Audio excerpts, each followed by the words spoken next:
Alright people, since I'm waiting for the snow to melt, I decided I'd make a short little video on how I target redfish during low tide, high tide, and in between.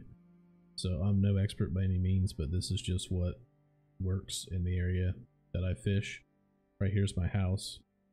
So I can, I have a pretty good way of scouting this area from not even leaving my yard. So we'll start with low tide. Or we'll start with high tide and how I decide where to fish on incoming and high tide. So this whole area right here, so if you can, you want to just at low tide scout around the area you like to fish and find places that are bare at low tide. Like for instance, this whole area right here is nothing but a mud flat, like nothing can swim in there. Maybe a mud minnow if it's lucky. So, and you can see in this this Google Earth image that it's pretty much at low tide, not at its lowest point, but it's pretty close. This right here, see if I can zoom in a little bit. This right here is all mud. This right here, all the way down and across, is pretty much mud at low tide. So what I like to do is, if the tide's incoming, and right here's a boat channel, which it's not real deep, but just deep enough.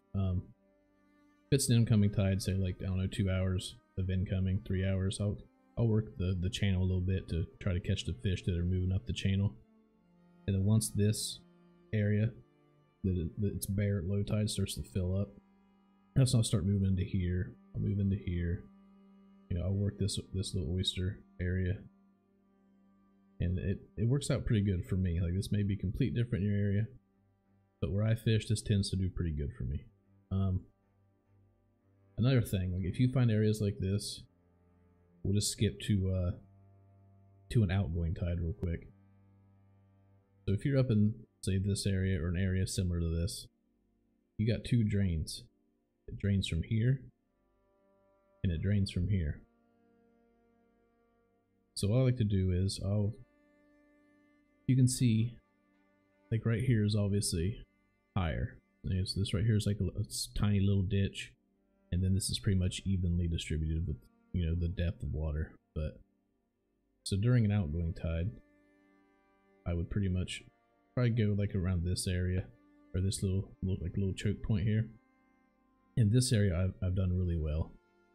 This is bare. Once again, this is bare at low tide. But once the water starts draining, if I can just get like right in here, I can cast over here. There's a oyster shelf right here. So I typically try to get myself to where my lure ain't going to get stuck in it, but once low tide is completely low, I can get out as well. So you want to find places like this where the water drains. From high tide, an outgoing tide, all the water will drain. So that's usually how I do it, like up this way. And in your area, I really do strongly suggest, like a lot of people sometimes are afraid to, like, what if I get stuck at low tide or something like that? Just get into much areas as you can that dry up. I'm not saying go 2 miles into an area that's, 2 miles of mud when it's low, but just enough to where you can see, like, scout out some good places.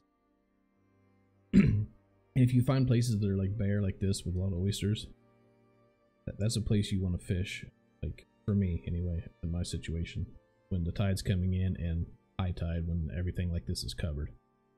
Because what's an inch of water at low tide is like a foot to 2 foot at high tide and covering some of these oysters, and I tend to get a lot of fish that way.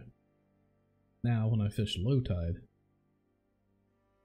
and I'm pretty much everything's done draining, like right before the slack tide, I'll just work like just deeper pockets, like this little channel right here. This area is pretty deep in comparison. I mean, it's like 4 foot deep, but in comparison to everything else, it's really deep. This area down here, this looks deep on Google Earth, which it is pretty deep. It's like at low tide, this right here, this little pocket is probably 3 feet deep at the lowest tide, when everything else is pretty much bare. Like this area is bare. This is an oyster bed right here. And the one video where I caught the pretty nice trout, it was completely low tide, and I caught him in this little pool. I think I caught like 2 other small ones, but the nice one came out of this pool right here. And then while we're down here, another thing I would do at high tide or when the tide's coming in, I like to hang out around this oyster bar. It's at high tide. This right here you can see in this Google Earth image, this is pretty much bare at the moment, and it is bare at most low tides. So this fills up, and I've got a decent amount of redfish out of this area. And at low tide, I've got a decent amount of fish just casting from here into this, because this little point right here, at its lowest point, it's still 5 foot deep. Because I got out and like it's pretty much over my head at some points. So at this lowest tide, it's at least 5 foot deep still. All right, so I'm gonna move into another area right here. This is good, a good area that I fish incoming and outgoing. Not so much when like the tide's at its lowest point, like a slack tide, but like an hour or two before, hour or two after works pretty well for me. So as you can see right here, this comes up, does a U-turn. At this little place right here, this is probably like 4 foot deep, 3 foot deep at low tide. So a falling tide, I like to fish this area right here, because this water drains out through here, and sometimes I'll just come through here when the water's draining and catch fish coming out of there.